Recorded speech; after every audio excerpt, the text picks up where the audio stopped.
حضرت والا کے اس چینل کو سبسکرائب کریں اور بیل آئیکن پر کلک کر کے آل کا آپشن سلیکٹ کریں تاکہ حضرت کی تمام ویڈیوز آپ تک پہنچ سکیں۔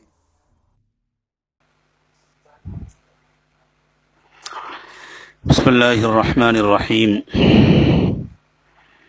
الحمد للہ رب العالمین والصلاة والسلام على سیدنا محمد سید الاولین والآخرین وعلى آلہ واصحابہ اجمعین اما بعد فاعوذ باللہ من الشیطان الرجیم بسم اللہ الرحمن الرحیم ان تکفروا فإن اللہ غنی عنکم ولا يرضى لعباده الكفر وإن تشكروا يرضه لكم ولا تزر وازرة وزر أخرى ثم إلى ربكم مرجعكم فينبئكم بما كنتم تعملون إنه عليم بذات الصدور سبحان ربك رب العزة عما يصفون وسلام على المرسلين والحمد لله رب العالمين اللهم صل على سيدنا محمد وعلى آل سيدنا محمد وبارك وسلم اللهم صل على سيدنا محمد وعلى آل سيدنا محمد وبارك وسلم اللهم صل على سيدنا محمد وعلى آل سيدنا محمد وبارك وسلم۔ آج کی اس مجلس میں قرآن پاک کی روشنی میں ہم انشاءاللہ غور کریں گے کہ کفر کی اور ایمان کی حقیقت کیا ہے۔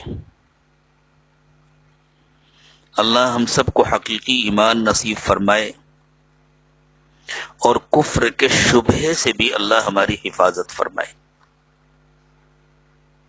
کفر عربی زبان کا لفظ ہے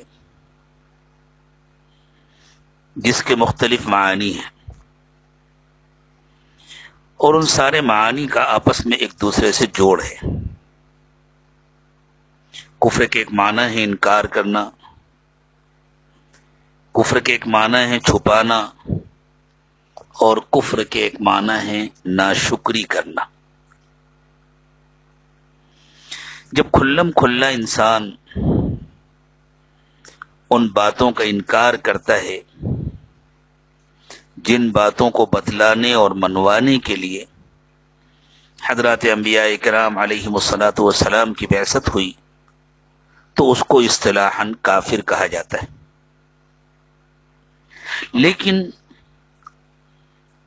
اس کی ابتدا ہوتی ہے ناشکری سے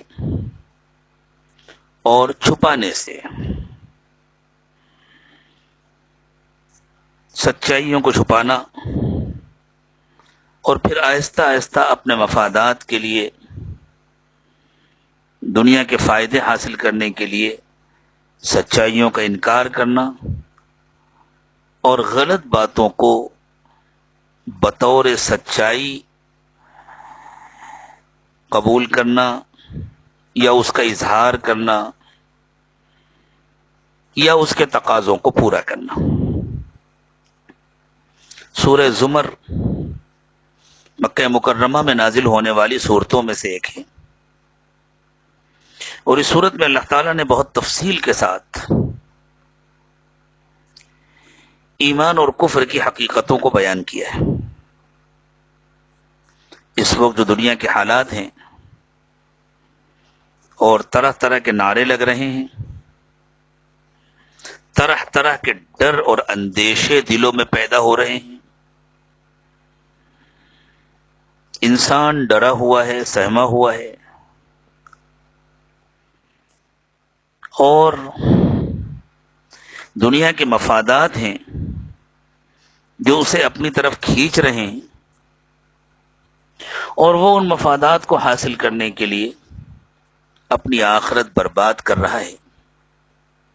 ان حالات میں ہم کو مکہ مکرمہ کی میں نازل ہونے والی اس صورت میں غور و فکر کرنے کی ضرورت ہے۔ ابھی سورہ زمر کی جن آیات کریمہ کی تلاوت کی گئی، بلکہ ایک ہی آیت پڑھی گئی، وہ 7 نمبر کی آیت ہے، جس میں اللہ تعالیٰ نے کفر کو شکر کے مقابلے میں پیش کیا ہے، یعنی کفر بمعنی ناشکری اور اس کے مقابلے میں شکر، اردو میں شکر گزاری۔ انصاف کی بات یہ ہے کہ ہم دنیا میں خود بخود نہیں پیدا ہوئے، ہمیں اللہ نے پیدا کیا ہے۔ اللہ نہ چاہتے تو ہمیں کچھ بھی نہ بناتے، اور اللہ چاہتے تو ہمیں انسان کے علاوہ کوئی اور مخلوق بنا دیتے، کوئی بے جان مخلوق بنا دیتے، مٹی بنا دیتے، پتھر بنا دیتے، لوہا بنا دیتے، کوئی دھات بنا دیتے، کوئی گیس بنا دیتے، درخت بنا دیتے، درخت کی کوئی پتی بنا دیتے، کوئی شاخ بنا دیتے، تو ہم اس پر اعتراض کرنے کی پوزیشن میں نہیں تھے۔ اللہ چاہتے تو ہمیں کیڑے مکوڑوں کی شکل میں زندگی دے دیتے، تب بھی ہم اللہ سے کچھ نہیں کہہ سکتے تھے۔ اللہ تعالیٰ نے ہمارے کسی استحقاق کے بغیر اور ہماری کسی درخواست کے بغیر، ہماری کسی دعا کے بغیر، ہمارے کسی مطالبے کے بغیر ہم کو انسان بنایا۔ انسان اشرف المخلوقات ہے، اور یہ انسان اشرف المخلوقات بھی خود سے نہیں بن گیا، اللہ نے اپنی مہربانی سے اس کو اشرف المخلوقات بنایا ہے۔ اللہ تعالیٰ نے اپنے فضل سے، اپنی مہربانی سے انسان کو یہ مقام اور یہ مرتبہ عطا کیا۔ اور پھر ہم غور کریں کہ اس کائنات میں اللہ تعالیٰ نے جتنی نعمتیں پیدا کی ہیں وہ سب اصل میں انسان کے لیے ہیں۔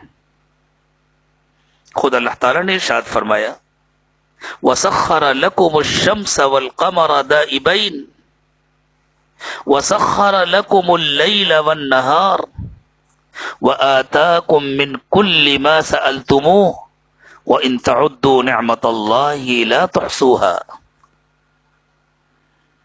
اللہ تعالیٰ نے چاند و سورج کو تمہاری خدمت پر مقرر کیا ہے،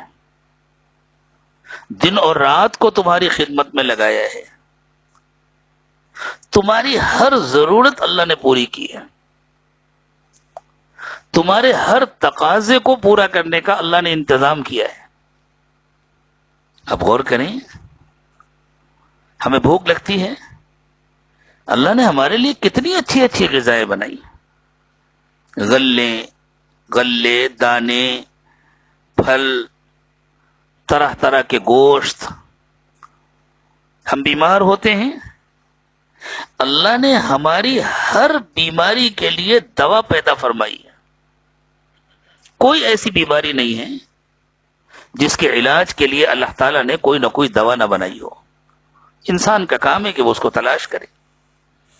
رسول اکرم صلی اللہ علیہ وسلم نے ارشاد فرمایا کہ موت کے سوا اس دنیا میں کوئی ایسی بیماری نہیں ہے جو لا علاج ہو، جس کا اللہ نے علاج نہ بنایا ہو، جس کی اللہ نے دوا نہ بنائی ہو۔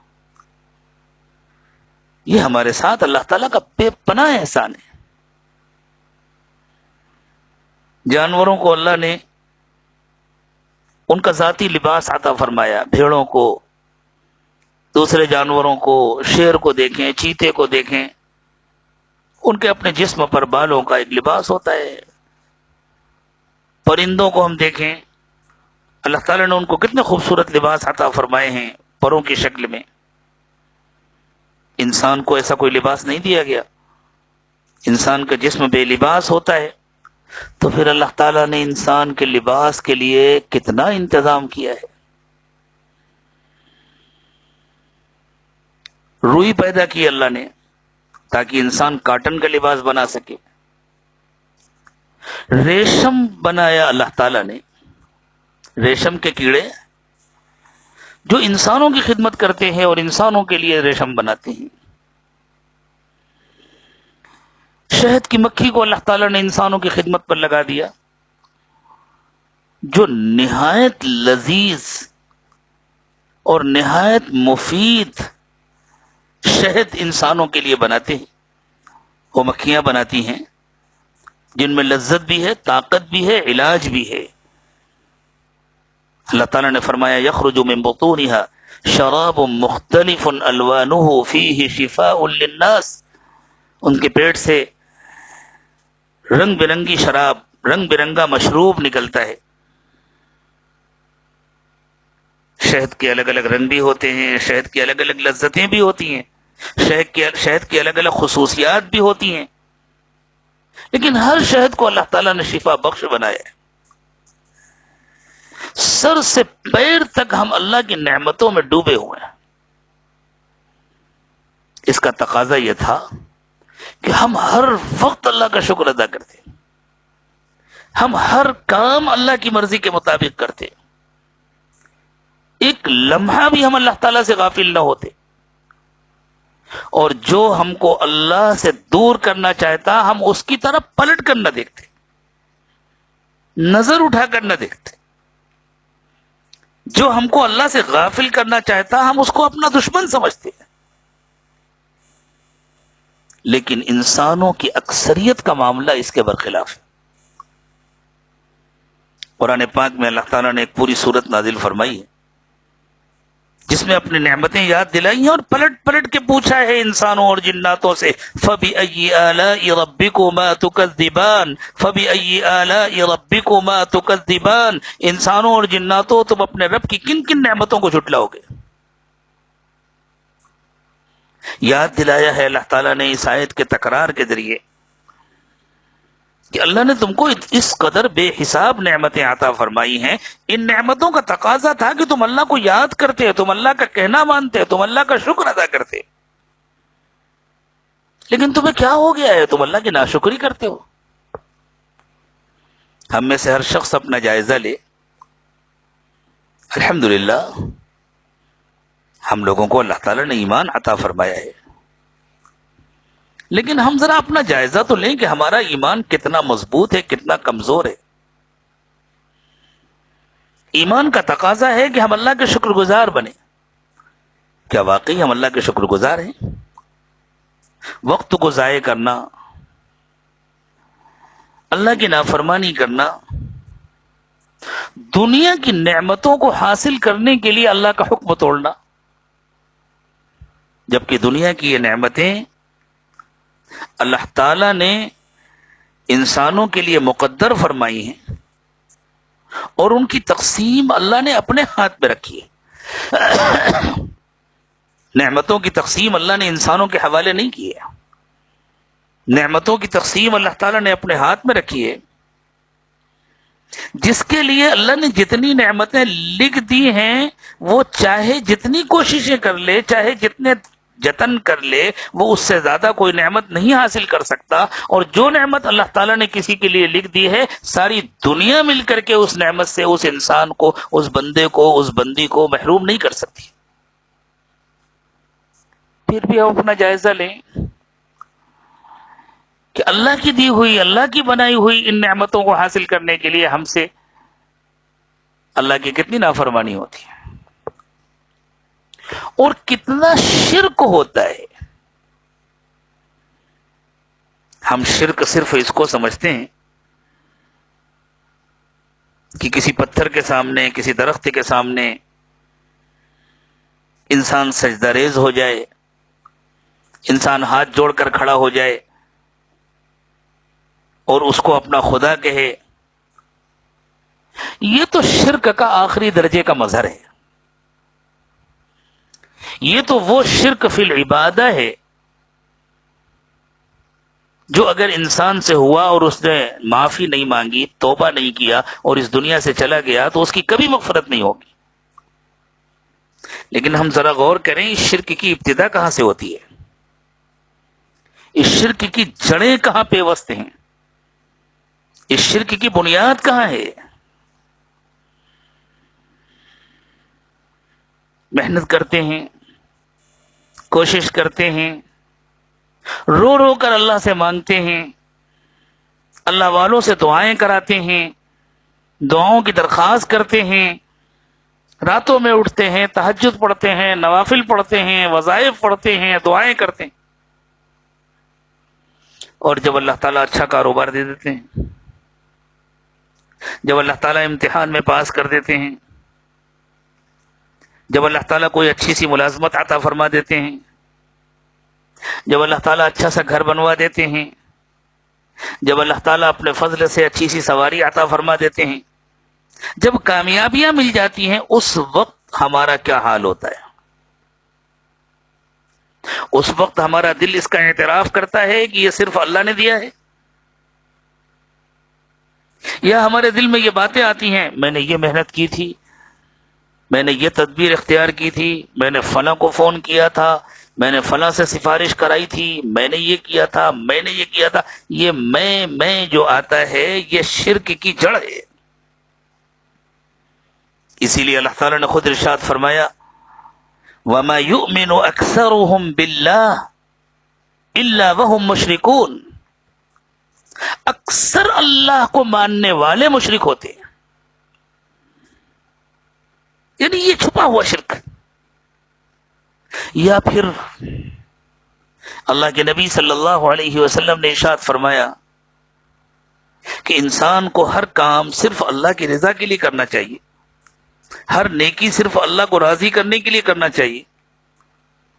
اگر اس کے دل میں یہ خیال آتا ہے کہ میں یہ نیکی کروں گا تو لوگ میری تعریف کریں گے، لوگ میری عزت کریں گے، لوگ میری خدمت کریں گے، لوگ مجھے بہت اچھا انسان سمجھیں گے، تو رسول اکرم صلی اللہ علیہ وسلم نے ارشاد فرمایا کہ یہ دل کے اندر چھپا ہوا شرک ہے.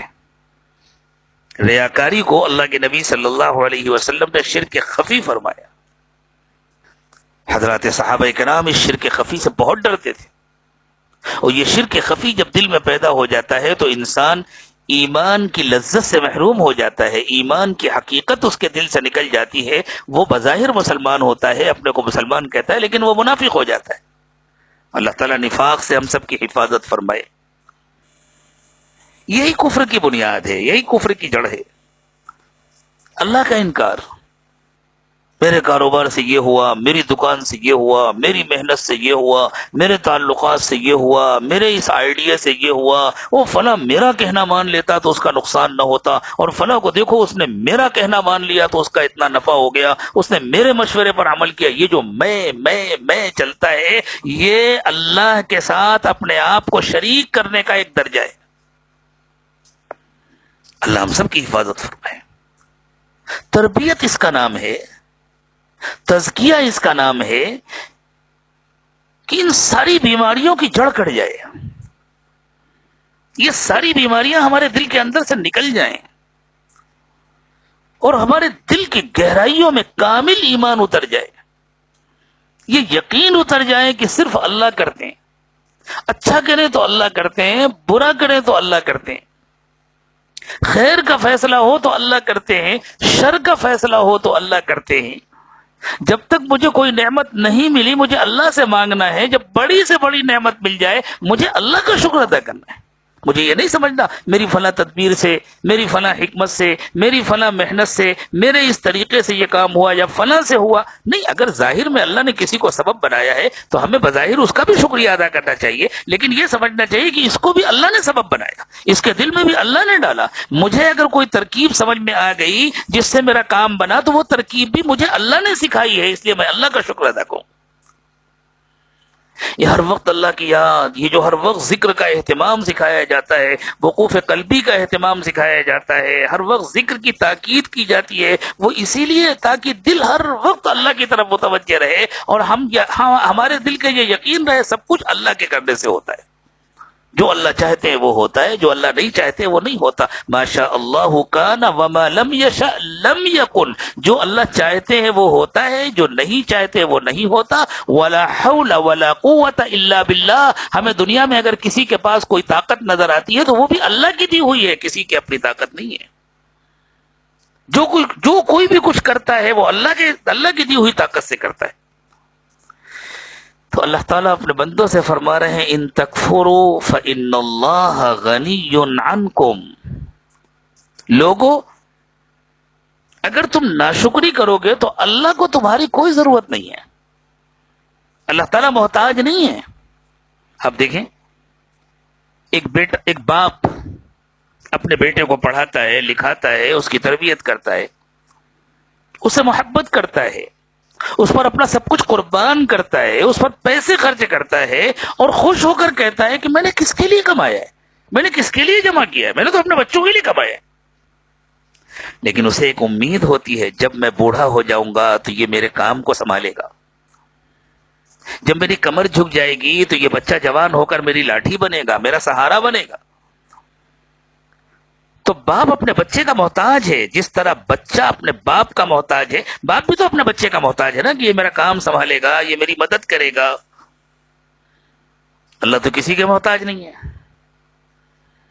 اللہ کبھی بوڑھے ہونے والے نہیں ہیں، اللہ کبھی بیمار ہونے والے نہیں ہیں،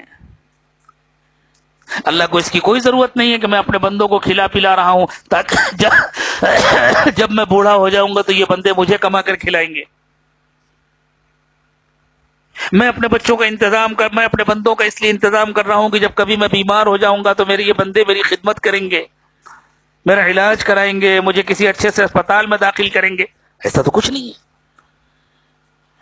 اور اللہ تعالیٰ کا یہ مسئلہ بھی نہیں ہے کہ اگر سب مل کر کے اللہ کا انکار کر دیں گے تو پھر اللہ کی عبادت کون کرے گا، سب باغی ہو جائیں گے تو اللہ حکومت کس پر کریں گے۔ اللہ کہتے ہیں یشاء یذہبکم ویأتی بخلق جدید وما ذلک علی اللہ بعزیز۔ انسانوں تم اپنے کو سمجھتے کیا ہو؟ اللہ چاہے تو ایک پل میں تم سب کو ختم کر دیں اور تمہاری جگہ پر نئی مخلوق پیدا کر دیں۔ فرمایا یا ایھا الناس انتم الفقراء الی اللہ، لوگو اللہ تمہارے محتاج نہیں ہے، تم اللہ کے محتاج ہو۔ واللہ هو الغنی الحمید، اللہ بہت بے نیاز ہیں، بہت قابل تعریف ہیں۔ ان یشاء یذہبکم، اگر چاہیں اللہ تو تم سب کو ختم کر دیں، ویأتی بخلق جدید، اور تمہاری جگہ نئی مخلوق پیدا کر دیں۔ وما ذلک علی اللہ بعزیز، اور یہ کام اللہ کے لیے کوئی مشکل نہیں ہے۔ ہم اللہ کا کہنا مانتے ہیں تو اپنا بھلا کرتے ہیں، ہم اللہ کا کہنا مانتے ہیں تو اپنا فائدہ کرتے ہیں۔ اللہ ہمارے محتاج نہیں ہے، ہم اللہ کے محتاج ہیں۔ ان تکفروا فإن اللہ غنی عنکم، لوگو اگر تم ناشکرے بن جاؤ تو اللہ کو تمہاری کوئی ضرورت نہیں ہے۔ ولا يرضى لعباده الكفر، لیکن اللہ اپنے بندوں کے لیے ناشکری کو پسند نہیں کرتے۔ اللہ کو یہ پسند نہیں ہے کہ بندے ناشکری کریں، باقی نقصان اللہ کا نہیں ہوتا، نقصان بندوں کا خود ہوتا ہے۔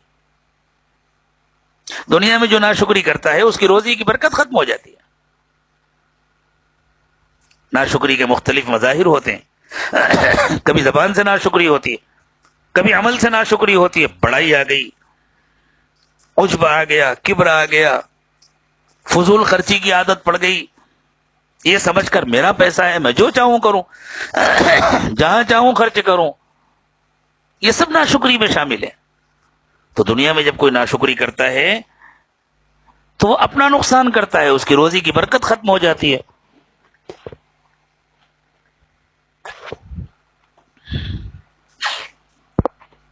جو ناشکری کرتا ہے اللہ تعالیٰ لوگوں کے دلوں سے اس کی محبت نکال دیتے ہیں۔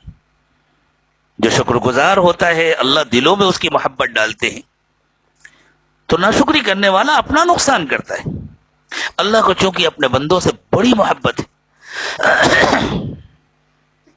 اللہ تعالیٰ نے محبت کو، رحمت کو اپنے لیے لازم کر لیا ہے۔ کتب علی نفسہ الرحمہ، خود اللہ تعالیٰ نے فرمایا کہ اللہ نے محبت کو اپنے لیے لازم کر لیا ہے۔ اس لیے اللہ تعالیٰ یہ چاہتے ہیں کہ بندے اپنا نقصان نہ کریں، اسی وجہ سے اللہ تعالیٰ ناشکری کو ناپسند کرتے ہیں۔ وَإِن تَشْكُرُوا يَرْضَهُ لَكُمْ، اور اگر تم شکر ادا کرو گے تو یہ اللہ کو پسند ہے۔ اللہ یہ چاہتے ہیں کہ تم شکر گزار بنو، اور شکر ادا کرنے سے نعمت بڑھتی ہے، ناشکری سے نعمت گھٹتی ہے۔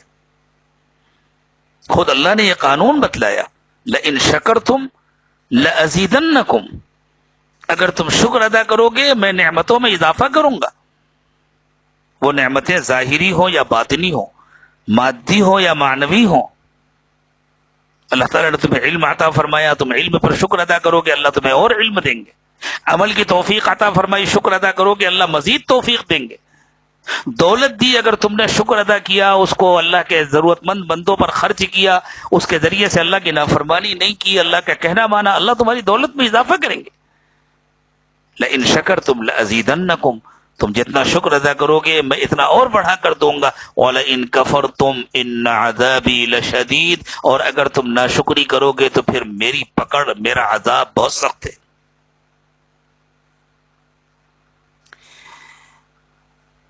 یہ بس سوچو، سب تو یہی کرتے ہیں، ایک ہم اچھے بن جائیں گے تو کیا ہوگا؟ اگر سب جہنم میں جا رہے ہیں تو تم کیوں جہنم میں جاؤ؟ اگر سب بھوکے ہیں تو تم تو نہیں بھوکے بیٹھے رہتے. تم کہتے ہو بھائی میں نے بار بار کہہ دیا کھانا کھا لو، کھانا کھا لو، اب کوئی نہیں کھا رہا، چلو میں کھا لیتا ہوں. اگر گھر میں آپ کو بھوک لگی ہے اور آپ بلا رہے ہیں اپنے بیٹوں کو، اپنے بچوں کو، اپنے بھائیوں کو، آ جاؤ بھائی کھانا کھا لو، آ جاؤ بھائی کھانا کھا لو، اور کسی نے کہا نہیں مجھے ابھی کام ہے، نہیں میں ابھی نہیں کھاؤں گا، نہیں مجھے ابھی ضرورت ہے، نہیں مجھ کو نہیں کھانا ہے، تو آدمی آخر میں کہتا بھائی کوئی نہیں کھا رہا، چلو لاؤ مجھے دے دو، میں تو کھا لیتا ہوں، مجھے تو بھوک لگی. تو اللہ فرماتے ہیں اپنے دنیا کے کاموں میں تم بڑے چالاک رہتے ہو. تم کہتے ہو کوئی سب لوگ اگر وقت پر دکان نہیں کھولتے تو تم کہتے ہو ہم تو وقت پہ دکان کھولیں گے، بھائی گاہک آئے گا تو سب سے زیادہ ہمارے پاس آئے گا، سب سے پہلے ہمارے پاس آئے گا، جو وقت پہ نہیں کھولے گا وہ اپنا نقصان کرے گا. سب لوگ بیمار ہونا ہے، کوئی دوا نہیں لے رہا، تو سمجھدار آدمی کہتا ہے بھائی سب دوا نہیں لے رہا تو میں کیا کروں، میں تو دوا لوں گا.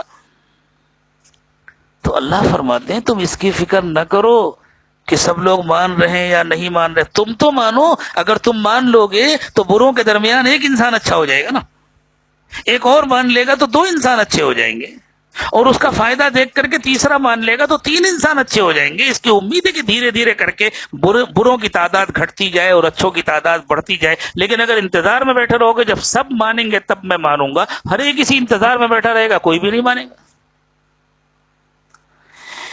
اللہ نے فرمایا یاد رکھو آخرت میں کوئی کسی اور کا بوجھ نہیں اٹھائے گا، سب کو اپنا اپنا بوجھ اٹھانا ہے. کوئی تمہارا بوجھ نہیں اٹھائے گا اور تمہیں بھی دوسرے کا بوجھ نہیں اٹھانا.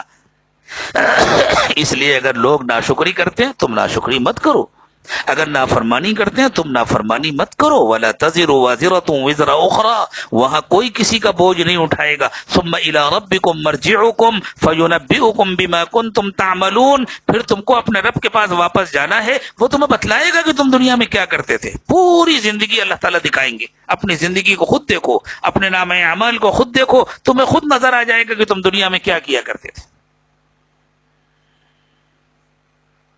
ایک موقع پر اللہ تعالیٰ نے فرمایا کہ انسان کے سامنے جب نام اعمال پیش کیا جائے گا، یعنی جب اس کی زندگی پیش کی جائے گی، جیسے آج کسی کو کوئی واقعہ اسکرین پر دکھا دیا جائے، کوئی یوں کہے کہ نہیں فلاں جگہ تو میں نہیں گیا تھا، دوسرے لوگ گئے تھے میں تو نہیں گیا تھا، اور کہا جائے اچھا ٹھیک ہے ذرا اس ویڈیو کو دیکھیے، یہ دیکھیے یہ آپ ہی ہے نا، دیکھیے یہ آپ بات کر رہے ہیں، یہ چل رہے ہیں، تو آدمی کی انکار کرنے کی ہمت نہیں ہوتی. اوہو یہ کس نے ویڈیو بنا لیا، یہ کہاں سے فوٹو لے لیا، میں تو دیکھ ہی نہیں سکا تھا، اب تو میں انکار ہی نہیں کر سکتا.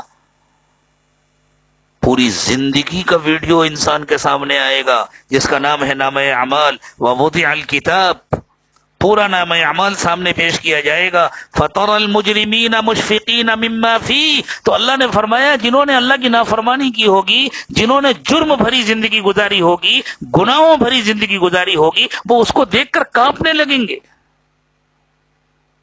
اور روتے ہوئے کہیں گے ما لهذا الکتاب، ارے یہ کیسا ریکارڈ ہے، لا یغادر صغیرۃ ولا کبیرۃ الا احصاها، اس میں تو میری زندگی کا چھوٹا بڑا کوئی عمل چھوٹا ہی نہیں ہے. ووجدوا ما عملوا حاضرا، جو کچھ کیا ہوگا سب موجود پائیں گے. ولا یظلم ربک احدا، تمہارا رب کسی پر کچھ ظلم نہیں کرے گا.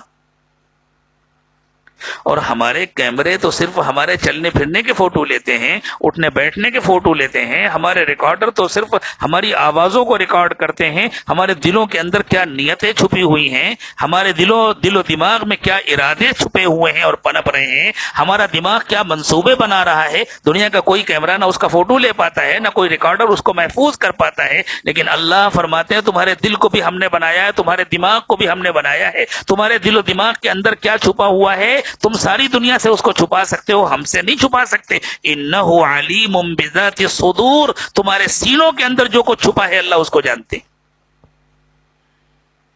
یہ بڑی عجیب بات ہے۔ عام طور سے لوگ یہ سمجھتے تھے کہ نیتوں کا تعلق صرف دل سے ہوتا ہے، اور جو باتیں محفوظ ہوتی ہیں وہ صرف دل میں اور دل کے ذریعے سے دماغ میں محفوظ ہوتی ہیں، لیکن اس زمانے کی سائنسی تحقیقات نے بتلا دیا کہ حافظے کے سلسلے میں دل کے ساتھ ساتھ پھیپھڑوں کی بھی بڑی اہمیت ہے۔ پھیپھڑے جو بظاہر صرف آکسیجن لیتے اور دیتے ہیں، ریکارڈ رکھنے کے سلسلے میں، حافظے کے سلسلے میں ان ساری سائنسی تفصیلات کو اس وقت ذکر نہیں کر سکتا، وہ بہت لمبی تفصیلات ہیں، کوئی موقع ہوگا انشاءاللہ، اور میرے بعض بیانات میں وہ ریکارڈ بھی موجود ہیں الحمدللہ۔ اور پھیپھڑے بھی تو سینے کے اندر ہوتے ہیں، جس طرح دل سینے کے اندر ہوتا ہے پھیپھڑے بھی سینے کے اندر ہوتے ہیں۔ تو اللہ تعالیٰ نے جو نہیں فرمایا انہ علیم بذات القلوب، فرمایا انہ علیم بذات الصدور، تمہارے سینوں کے اندر جو کچھ ہے اللہ اس سب کو جانتے۔ اگر اللہ کہہ دیتے کہ تمہارے دلوں کے اندر جو کچھ ہے وہ سب جانتے ہیں، تو اس زمانے کے سائنسداں بہت اچھلنا شروع کر دیتے۔ دیکھو اس زمانے میں جو کہ محمد صلی اللہ علیہ وسلم کو معلوم نہیں تھا، وہ سمجھتے تھے صرف دل کا کردار ہوتا ہے، اس لیے انہوں نے دل کا تذکرہ کر دیا، اس میں تو دل کے ساتھ ساتھ پھیپھڑوں کا بھی کردار ہوتا ہے۔ جب دنیا میں کسی کو یہ بات نہیں معلوم تھی، اس زمانے میں حضرت محمد صلی اللہ علیہ وسلم کی زبان مبارک سے اللہ نے یہ حقیقت کہلائی انہ علیم بذات الصدور، سینوں کے اندر جو کچھ چھپا ہوا ہے اس کو اللہ جانتے ہیں۔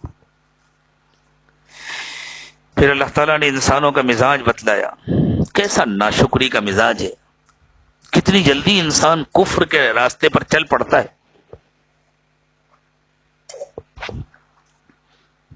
وَإِذَا مَسَّ الْإِنسَانَ ضُرٌّ دَعَا رَبَّهُ مُنِيبًا إِلَيْهِ، انسان کا حال یہ ہے کہ جب تکلیف آتی ہے تو خوب رو رو کر اللہ سے دعائیں مانگتا ہے، خوب گڑ گڑاتا ہے، راتوں میں اٹھتا ہے، تہجد پڑھتا ہے، نمازیں پڑھتا ہے، روزے رکھتا ہے، حج کرتا ہے، عمرہ کرتا ہے، صدقہ کرتا ہے، اللہ والوں کے پاس جاتا ہے، دعائیں کراتا ہے۔ کب تک؟ جب تک مصیبت ختم نہ ہو جائے، جب تک تکلیف دور نہ ہو جائے۔ ثم اذا خولہ نعمۃ منہ،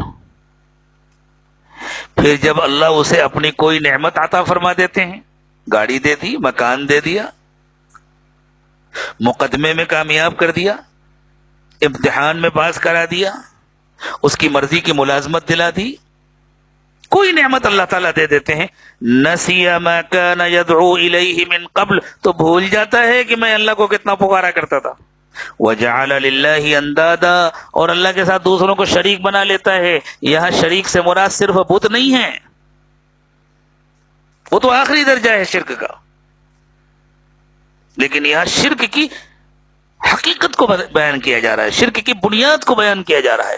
پھر کہتا ہے وہ اصل میں نے فلاں کالج میں داخلہ لے لیا تھا نا، اس لیے میرے اتنے اچھے نمبر ہیں، میں فلاں کلاس میں ٹیوشن پڑھنے چلا گیا تھا اس لیے میرے اتنے اچھے نمبر ہیں، اور وہ مقدمے میں تو میں تو ہار ہی جاتا، لیکن فلاں وکیل میں نے کر لیا تھا نا، وہ اتنا اچھا وکیل ہے، اس نے اتنی اچھی بحث کی، میں نے یہ کیا، میں نے یہ کیا، اپنے آپ کو شریک کرتا ہے اللہ کے ساتھ۔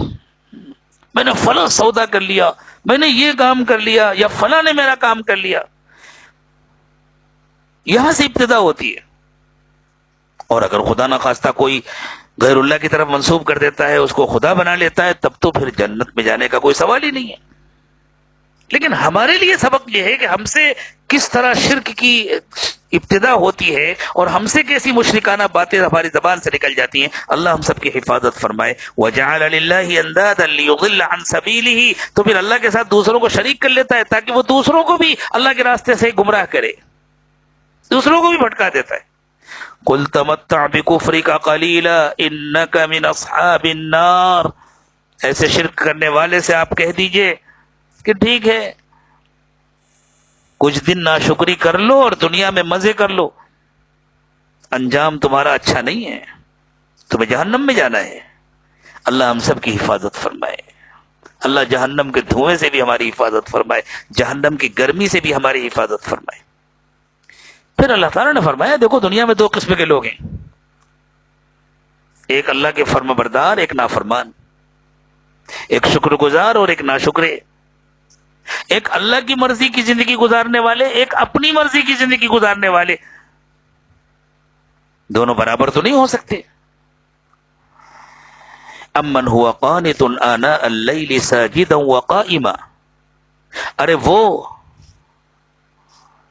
جو راتوں میں اٹھ اٹھ کر کے کبھی سجدہ کرتا ہے، کبھی رکوع کرتا ہے، کبھی قیام کرتا ہے، یحذر الآخرہ، آخرت سے ڈرتا ہے، مجھے اللہ کے پاس جانا ہے، حساب دینا ہے، ویرجو رحمت ربہ، اور اللہ کی رحمت کی امید رکھتا ہے دنیا میں بھی اور آخرت میں بھی، وہ جو اپنی مرضی کی زندگی گزارتا ہے، جو مانتا ہی نہیں اللہ کو، یا زبان سے تو کہتا ہے کہ میں اللہ کو مانتا ہوں لیکن عمل سے نہیں مانتا، زندگی اپنی مرضی کی گزارتا ہے، نہ نماز پڑھتا ہے، نہ روزہ رکھتا ہے، نہ حج کرتا ہے، نہ زکوٰۃ دیتا ہے، نہ جھوٹ سے بچتا ہے، نہ دھوکے بازی سے بچتا ہے، نہ خیانت سے بچتا ہے، دھوکہ دیتا ہے، اور اگر دھوکہ نہیں بھی دیا کسی کو تو مال کو اپنی مرضی سے خرچ کرتا ہے، دونوں برابر تو نہیں ہو سکتے۔ قل هل يستوي الذين يعلمون والذين لا يعلمون، آپ کہہ دیجئے کیا جاننے والے اور نہ جاننے والے دونوں برابر ہیں؟ اللہ اکبر، اللہ تعالیٰ نے جاننے والا اس کو کہا ہے جو اللہ کا کہنا مانتا ہے، جو اللہ کی عبادت کرتا ہے، جو آخرت سے ڈرتا ہے اور اللہ سے امید رکھتا ہے۔ یعنی اگر کسی شخص کے پاس ظاہری علم بھی ہے، حافظ ہے، عالم ہے، قاری ہے، لیکن اللہ سے نہیں ڈرتا تو وہ جاننے والوں میں شامل نہیں ہے، نہ جاننے والوں میں شامل ہے، وہ علماء میں شامل نہیں ہے، وہ جاہلوں میں شامل ہے۔ اسی لیے بنی اسرائیل کے علماء کے بارے میں اللہ تعالی نے فرمایا مثل الذین حملوا التوراۃ ثم لم يحملوها كمثل الحمار يحمل اسفارا، وہ لوگ جن کو تورات کا علم دیا گیا لیکن انہوں نے اس علم کے تقاضوں کو پورا نہیں کیا، انہوں نے اس علم پر عمل نہیں کیا، تو ان کی مثال تو ایسے گدھوں کی ہے جن پر لائبریری لدی ہوئی ہے۔ کسی گدھے کے اوپر اگر اینٹوں کے بجائے، پتھروں کے بجائے، لکڑی کے بجائے اگر گدھے کی پیٹھ پر کتابیں لاد دی جائیں تو اس کے نتیجے میں وہ گدھا عالم و فاضل تو نہیں ہو جاتا۔ اسی طرح اللہ تعالیٰ فرما رہے ہیں اگر کسی کے پاس علم ہے، کسی نے پوری لائبریریاں گویا گھول کر پی لیا ہے، قرآن کا حافظ ہو گیا ہے، عالم ہو گیا ہے، بڑا علم حاصل کر لیا، لیکن اس کی زندگی میں تقویٰ نہیں ہے، اس کی زندگی میں اللہ کا ڈر نہیں ہے، اس کی زندگی میں شکر نہیں ہے، اس کی زندگی میں اللہ کی رحمت کی امید نہیں ہے، وہ اپنی مرضی کی زندگی گزارتا ہے، تو وہ تو اس گدھے کی طرح ہے جس کی پیٹھ کے اوپر کتابیں لدی ہوئی ہیں، وہ عالم نہیں ہے۔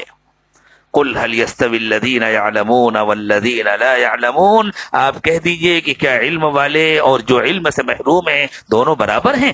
انما يتذكر اولو الالباب، یہ نصیحت کی باتیں انہی کے سمجھ میں آتی ہیں جن کو اللہ نے عقل دیا ہے۔ یہ بتلایا دنیا میں جو خوب پیسے کما لے، دھوکہ دے کر کے، بے ایمانی کر کے، اس کی شکایتیں کر کے، کسی کی بلڈنگ گروا کر کے، کسی کا نقصان کرا کے، پولیس کی دلالی کر کے جو پیسے کما لے اسے بڑا عقل مند سمجھا جاتا ہے۔ اللہ فرمانے وہ عقل مند نہیں ہے، وہ بے وقوف ہے۔ عقل مند وہ ہے جو اپنی آخرت بنا لے، عقل مند وہ ہے جو اللہ کو راضی کر لے، عقل مند وہ ہے جو اپنے کو جہنم سے بچا لے۔ جس نے اپنے لیے جہنم تیار کر لی وہ عقل مند نہیں ہے، وہ بے وقوف ہے۔ قل یا عبادی الذین آمنوا اتقوا ربکم،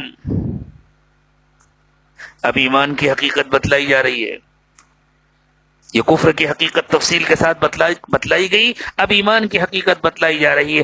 ایمان صرف زبان کے بول کا نام نہیں ہے، ایمان صرف زبان سے اقرار اور اعتراف کر لینے کا نام نہیں ہے، ایمان صرف کسی خاندان میں پیدا ہو جانے کا نام نہیں ہے، ایمان صرف اپنے آپ کو مسلمان کہنے کا نام نہیں ہے۔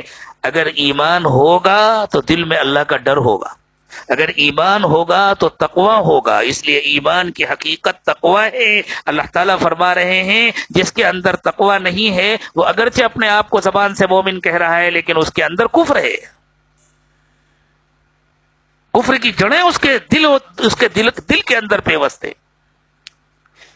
قل یا عبادی الذین آمنوا اتقوا ربکم، آپ کہہ دیجئے اے میرے ایمان والے بندو اپنے رب سے ڈرو، یعنی اے میرے وہ بندو جو اپنے کو مومن کہتے ہو، اپنے کو مومن سمجھتے ہو،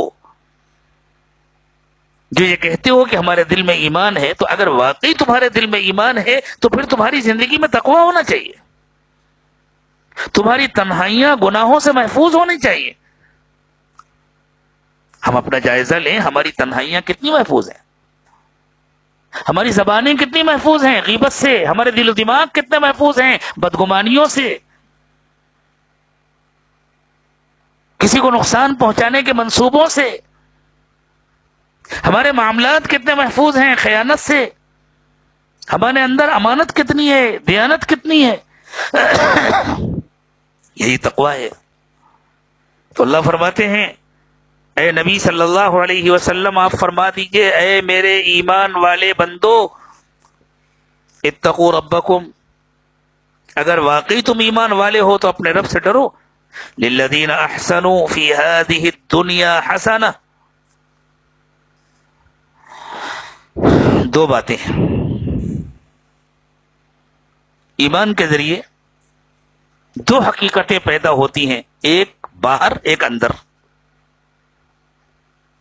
باہر نظر آنے والی چیز ہے تقوی،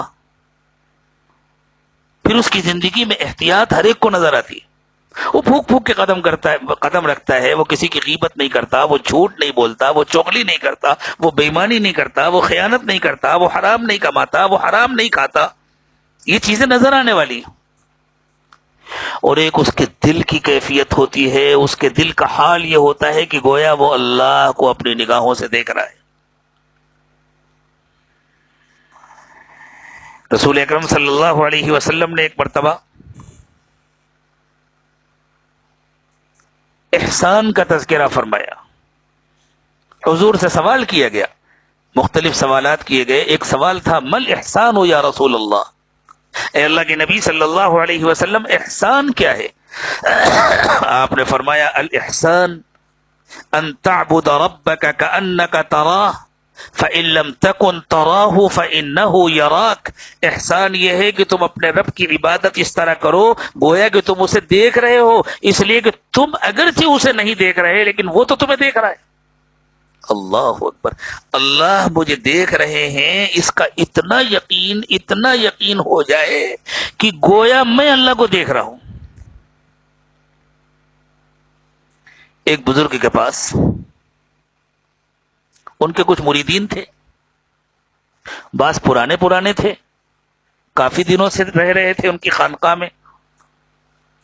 ایک مرید نئے آئے تھے، کچھ ہی دن پہلے آئے تھے، ان بزرگوں نے ان کو اجازت دے دی، خلافت عطا فرما دی۔ تو جو پرانے تھے ان لوگوں کو یہ خیال ہوا کہ بھئی یہ تو نئی عمر کا لڑکا ہے، ابھی جلدی آیا ہے اور اتنی جلدی اس کو اجازت و خلافت دے دی، اور ہم لوگ اتنے دنوں سے پڑے ہوئے ہیں اور ہماری طرف تو کوئی توجہ ہی نہیں ہے۔ بہت جلدی انسان بدگمان ہو جاتا ہے، اور یہ بڑی عجیب بات ہے کہ لوگ اپنے بڑوں کو اپنا تابع بنانا چاہتے ہیں، بڑے وہ کریں جو ہم چاہتے ہیں، ہماری مرضی سے چلیں، ہماری مرضی کا فیصلہ کریں، نہیں تو ہم ناراض ہو جائیں گے۔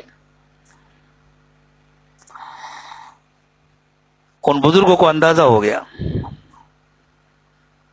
انہوں نے چاہا کہ ان لوگوں کی بھی عاقبت خراب نہ ہو، ان کو بھی بدگمانی نہ ہو، حقیقت کیا ہے میں ان پر ظاہر کر دوں، تو بڑی حکمت عملی کے ساتھ انہوں نے حقیقت ظاہر فرمائی۔ ایک دن خانقاہ میں کچھ مہمان آنے والے تھے، مرغیاں پلی ہوئی تھیں، ان بزرگوں نے کئی خادموں کو بلایا اور ان صاحب کو بھی بلایا جن کو نئی اجازت و خلافت دی تھی، اور ان سب سے کہا کہ دیکھو بھائی مہمان آنے والے ہیں، مرغیاں ذبح کرنی ہیں اور جلدی سے گوشت تیار کر کے باورچی کے حوالے کرنا ہے تاکہ مہمانوں کے لیے وقت پر کھانا پک جائے. آپ لوگ ایسا کریں, ایک ایک مرغی لے لیں, ایک ایک چھری لے لیں اور جلدی جلدی ذبح کر کے بوٹی کر کے باورچی کے حوالے کر دیں تاکہ کام جلدی ہو جائے. سب نے دوڑ کر کے ایک ایک مرغی پکڑی اور ایک ایک چھری لی تو فرمایا ٹھہرو, ایسی جگہ ذبح کرنا جہاں کوئی دیکھ نہ رہا ہو. سب لوگ لے کر کے بھاگے. کوئی دیوار کی آڑ میں گیا اور اس نے ذبح کر دیا, کوئی درخت کی آڑ میں گیا اس نے ذبح کر دیا, کوئی کمرے کے اندر گیا اور اس نے ذبح کر دیا.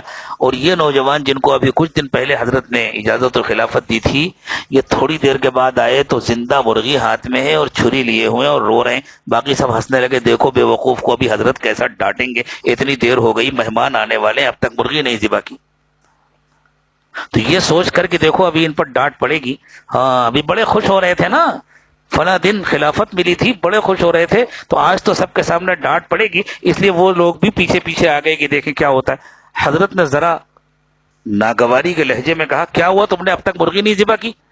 کہنے لگے, حضرت آپ نے فرمایا تھا ایسی جگہ ذبح کرنا جہاں کوئی دیکھ نہ رہا ہو. میں اتنی دیر سے ڈھونڈتا پھر رہا ہوں, مجھے اب تک ایسی کوئی جگہ نہیں ملی جہاں کوئی دیکھ نہ رہا ہو. دوسروں سے پوچھا, بھائی تم لوگوں نے کیا کیا؟ حضرت ہم نے دیوار کی آڑ میں ذبح کر دیا, کوئی نہیں دیکھ رہا تھا. حضرت ہم نے درخت کی آڑ میں ذبح کر دیا. کبھی تم کو کوئی ایسی جگہ نہیں ملی جہاں کوئی نہ دیکھ رہا ہو؟ انہوں نے کہا, حضرت مجھے کوئی ایسی جگہ نہیں ملی, جہاں بھی میں گیا میں نے دیکھا اللہ تو دیکھ رہے ہیں. تو پھر حضرت نے فرمایا, دیکھ لیا فرق, یہ ابھی جلدی آئے ہیں لیکن ان کی یہ تربیت ہو چکی ہے کہ ان کا یہ یقین بن گیا ہے کہ اللہ دیکھ رہے ہیں. دل میں یہ یقین اتر جانا, صرف زبان سے کہنا نہیں, دل کا یہ حال ہو جانا, دل کی یہ کیفیت بن جانا کہ اللہ مجھے دیکھ رہے ہیں. اس کے بعد اللہ کی نافرمانی کرنے کی کون ہمت کر سکتا ہے؟ اس کو احسان کہتے ہیں. اللہ فرماتے ہیں جس کو احسان کی یہ کیفیت مل جاتی ہے, اللہ دنیا میں بھی اس کو عزتوں سے نوازتے ہیں. آخرت میں تو اللہ جو دیں گے وہ تو دیں گے ہی, لیکن اللہ اس کو دنیا میں بھی عزتوں سے نوازتے ہیں. دلوں میں اللہ اس کی عزت ڈالتے ہیں اور اس کا کوئی کچھ نہیں بگاڑ سکتا. قل یا عبادی الذین آمنوا اتقوا ربکم, آپ کہہ دیجئے اے میرے ایمان والے بندو اپنے رب سے ڈرو. للذین احسنوا فی ہذہ الدنیا حسنہ, جن کے اندر احسان کی کیفیت آ جاتی ہے اللہ دنیا میں بھی ان کے ساتھ بھلائی کا معاملہ کرتے ہیں. وارض اللہ واسعہ, اور اگر کسی جگہ رہ کر تمہیں اللہ کی عبادت میں دشواری ہو رہی ہے تو اللہ کی زمین بہت وسیع ہے, جہاں آسانی سے عبادت کر سکتے ہو وہاں چلے جاؤ. انما یوفی الصابرون اجرهم بغیر حساب, جو صبر کرنے والے ہیں, جو جمنے والے ہیں, اللہ ان کو بے حساب اجر عطا فرمائیں گے. اب میں آپ کو لے چلوں گا اس سورت کے اخیر کی طرف, لیکن اس سے پہلے درمیان کی چند آیات جن میں اللہ تعالیٰ نے ناشکری اور شکر گزاری کے انجام کو بیان کیا ہے. دنیا میں تو جو تقوی کی زندگی گزارے گا, یہ شکر گزاری کا تقاضا ہے کہ اگر انسان اللہ کا شکر گزار ہے تو اس کے اندر تقوی ہے, وہ اپنے دل پر اتنی محنت کرے کہ دل میں احسان کی صفت پیدا ہو جائے, اور دل پر یہ محنت کسی اللہ والے سے جڑے بغیر اور ذکر کا اہتمام کیے بغیر اور اپنا تزکیہ اور اپنی تربیت کی فکر کیے بغیر دل کی یہ کیفیت نہیں بن پاتی. ناممکن تو نہیں ہے, اللہ چاہے بنا دیں, لیکن عام حالات میں بنتی نہیں ہے. جیسے اللہ کسی کو چاہے بغیر پڑھے لکھے عالم بنا دے, لیکن عام حالات میں اس کو کسی استاذ کے پاس جا کر رہنا ہوتا ہے, کتابیں پڑھنی ہوتی ہیں, کورس مکمل کرنا ہوتا ہے, تب جا کر وہ عالم بنتا ہے. اسی طرح جب تک انسان کسی کے پاس رہتا نہیں, اپنی تربیت نہیں کراتا, اور طالب بن کر کے جب تک اپنی تربیت نہیں کراتا, اس وقت تک یہ کیفیت آتی نہیں. تو اللہ نے فرمایا دنیا میں تو جو شکر گزار ہوگا اس کی روزی میں برکت ہوگی, اس کی محبت اللہ تعالیٰ دلوں میں ڈالیں گے, اور شکر گزاری کا مطلب یہ ہے کہ اس کی زندگی میں تقویٰ ہو, اس کے دل میں احسان ہو. ناشکروں کا اللہ تعالی نے تذکرہ کیا اور ارشاد فرمایا, دیکھو تم اللہ کا کچھ نہیں بگاڑ سکتے, ناشکری کرو گے تو اپنا بگاڑو گے, اپنے گھر والوں کا بگاڑو گے. یہاں تمہیں دنیا میں نہیں نظر آتا کہ تم اپنا کتنا نقصان کر رہے ہو, لیکن یہ نقصان تمہیں کھلے آنکھوں آخرت میں نظر آئے گا. جیسے ایک طالب علم ہے, نہیں پڑھتا, کس کا نقصان کرتا ہے؟ اپنا نقصان کرتا ہے. لیکن بظاہر تو لگتا ہے سب بے وقوف ہیں، گرمی میں پڑھ رہے ہیں، سردی میں پڑھ رہے ہیں، بھوکے ہیں اور پڑھ رہے ہیں، بھاگے چلے جا رہے ہیں، ابھی کلاس روم سے نکلے، ابھی ٹیوشن کے لیے چلے جا رہے ہیں، ابھی بیٹھ کے مطالعہ کر رہے ہیں، ابھی اسٹڈی کر رہے ہیں، ابھی سب کے ساتھ مل کے پڑھ رہے ہیں۔ دیکھو وہ کتنا عقل مند ہے، کتنا مزے میں آرام سے کھا پی کر کے سو رہا ہے، لیکن وہ اپنا نقصان کر رہا ہے۔ کب پتہ چلے گا؟ جب امتحان کا نتیجہ آئے گا، جب رزلٹ آئے گا، اس وقت پتہ چلے گا کہ کس نے اپنا فائدہ کیا، کس نے اپنا نقصان کیا۔ تو ہماری زندگیوں کا رزلٹ آخرت میں آنے والا ہے۔ تو اللہ نے فرمایا قل ان الخاسرین الذین خسروا انفسهم واهلیہم یوم القیامہ الا ذلک هو الخسران المبین۔ آپ کہہ دیجئے اس کا کوئی نقصان نہیں ہوا جس کو لوگوں نے گالی دے دی، جس کو لوگوں نے گھر سے نکال دیا، جس نے طے کر لیا کہ میں حلال کماؤں گا، حرام نہیں کماؤں گا، اس کی وجہ سے اس کو کچھ کم پر گزر کرنا پڑا، اس کو کچھ کم پیسے لینے پڑے اور زیادہ چھوڑنا پڑا، اس کا کوئی نقصان نہیں ہوا۔ نقصان اس کا ہوا جس نے اپنی آخرت برباد کر لی۔ آپ کہہ دیجئے کہ اصل نقصان میں وہ لوگ ہیں جنہوں نے اپنا اور اپنے گھر والوں کا نقصان کر لیا قیامت کے دن۔ الا ذلک هو الخسران المبین، یہی تو سب سے بڑا نقصان ہے۔ لهم من فوقهم ظلل من النار ومن تحتهم ظلل، قیامت کے دن ان کا کیا انجام ہوگا؟ آگ کے بادل ہوں گے، ان کے اوپر بھی ان کے نیچے بھی۔ اللہ اکبر، آگ کے بادل ہوں گے، اوپر بھی ہوں گے اور نیچے بھی ہوں گے۔ ذالک یخوف اللہ بہ عبادہ، اللہ اپنے بندوں کو اس انجام سے ڈرا رہے ہیں۔ یا عبادی فاتقون، بندوں مجھ سے ڈرو۔ اور آگے اللہ تعالیٰ نے فرمایا لیکن جو اللہ سے ڈرنے والے ہیں، اللہ اکبر، لیکن الذین اتقوا ربہم، چند آیات کے بعد، لیکن جو اپنے رب سے ڈرنے والے ہیں، لہم غرف من فوقها غرف مبنیہ، ان کے لیے تو کئی منزلہ شاندار بنی ہوئی جنتیں ہوں گی، تجری من تحتها الانہار، جن کے نیچے سے نہریں بہتی ہوں گی۔ وعد اللہ لا یخلف اللہ المیعاد، یہ اللہ کا وعدہ ہے اور اللہ کبھی وعدہ خلافی نہیں کرتے۔ یہ انجام بتلایا اللہ تعالیٰ نے آخرت کے اعتبار سے۔ اور دنیا میں کوئی محل بنا لے، کوٹھی بنا لے، کئی دن رہنا ہے؟ عام طور سے جو لوگ بہت شاندار مکانات بناتے ہیں، اگر حساب لگایا جائے تو بنانے میں جو وقت لگتا ہے وہ زیادہ ہوتا ہے، رہنے کے لیے جو وقت ملتا ہے وہ کم ہوتا ہے۔ ایک آدمی نے جوان ہونے کے بعد کاروبار کرنا شروع کیا، ادھیڑ عمر ہوتے ہوتے اس نے زمین خریدی، پھر اس نے مکان بنایا، بناتے بناتے شاندار مکان تیار ہوا تو اس کی عمر ہو گئی 55 سال 60 سال۔ تو جب سے کاروبار شروع کیا اس وقت سے لے کے مکان بنانے تک کتنا وقت لگا اس کو جوڑیے، اور اس کے بعد رہنے کے لیے گیا 4 سال میں 5 سال میں وہ چلا گیا چھوڑ کر کے دنیا سے۔ تو بنانے میں زیادہ وقت لگتا ہے، رہنے کے لیے کم وقت ملتا ہے۔ اور اگر زیادہ بھی وقت مل جائے، کسی کو 100-200 سال بھی رہنے کے لیے مل جائے، پھر بھی اسے جانا ہی تو ہے نا۔ دنیا میں تو ہمیشہ کسی کو نہیں رہنا، لیکن آخرت میں تو ہمیشہ رہنا ہے۔ وہاں کبھی موت نہیں آنے والی، وہاں کی مصیبت ہمیشہ کی مصیبت ہے، وہاں کی راحت ہمیشہ کی راحت ہے، وہاں کی تکلیف ہمیشہ کی تکلیف ہے، وہاں کا آرام ہمیشہ کا آرام ہے۔ اللہ وہاں کی تکلیف سے سب کی حفاظت فرمائے، وہاں کا آرام عطا فرمائے۔ اب میں آپ کو اس سورت کے بالکل اخیر کی طرف لے چلوں گا۔ سورت کا بھی اخیر ہوگا اور انشاءاللہ وہ گفتگو کا بھی اخیر ہوگا۔ اللہ تعالیٰ نے فرمایا قیامت کے دن جنتیوں کے بھی گروپ بنائے جائیں گے، جہنمیوں کے بھی گروپ بنائے جائیں گے، الگ الگ گروپ ہوں گے، اور ان گروپوں کے الگ الگ لیڈر ہوں گے، اس لیے کہ جہنمی سب ایک جیسے نہیں ہوں گے۔ کوئی جھوٹ بولنے میں بہت مشہور، کوئی دھوکہ دینے میں بہت مشہور، کوئی دلالی کرنے میں بہت مشہور، کوئی چوری کرنے میں بہت مشہور، کوئی ظلم کرنے میں بہت مشہور۔ اس اعتبار سے ان کے الگ الگ گروپ بنائے جائیں گے۔ یہ ظالموں کا گروپ ہے، یہ چوروں کا گروپ ہے، یہ دھوکے باز دلالوں کا گروپ ہے، یہ بے ایمانوں کا گروپ ہے، یہ زانیوں کا گروپ ہے۔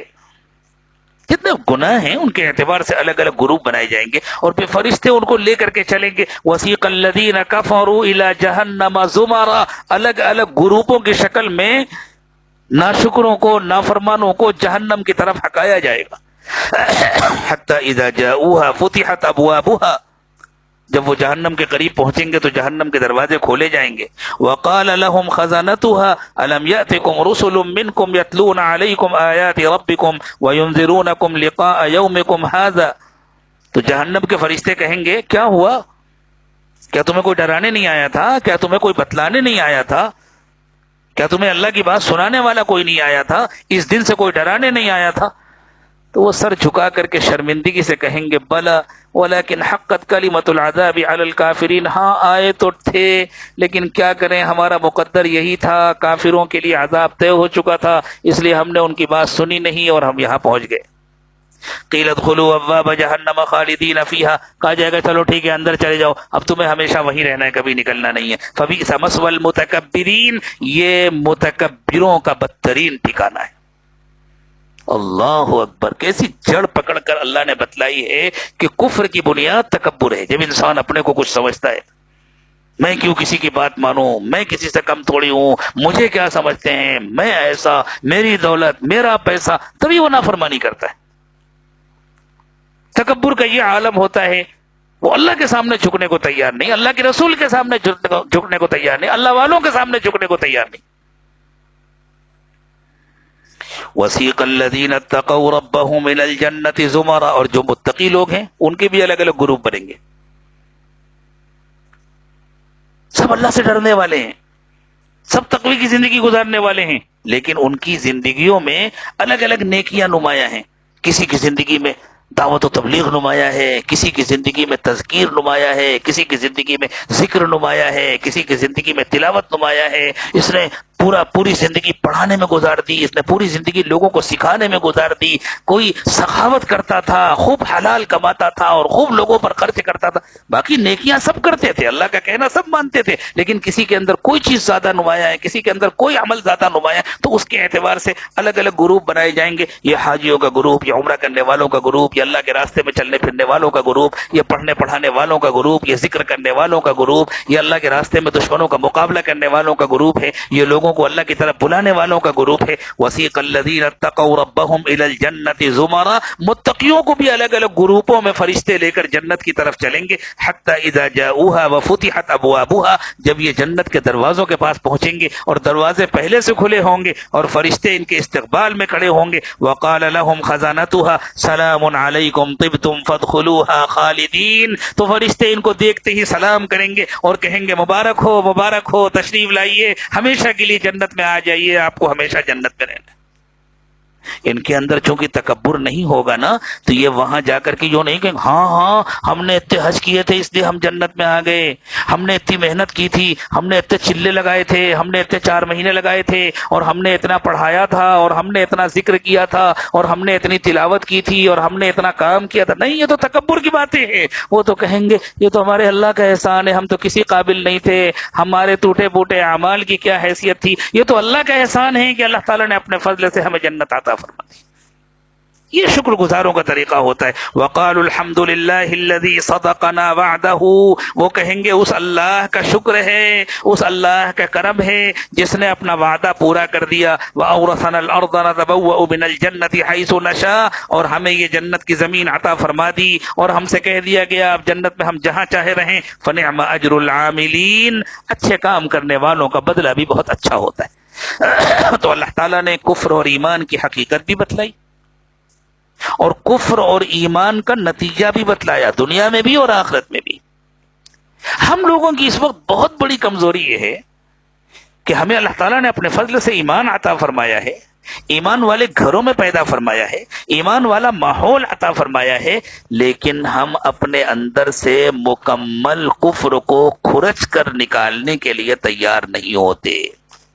یہ جو تزکیے کی محنت ہے، یہ جو اللہ والوں کے ذریعے محنت ہو رہی ہے، اور اللہ کا بڑا احسان ہے، اللہ کا بڑا کرم ہے، اس زمانے میں اللہ تعالیٰ نے ہم کو اور آپ کو اپنے ایک نہایت مقبول بندے سے جوڑا ہے۔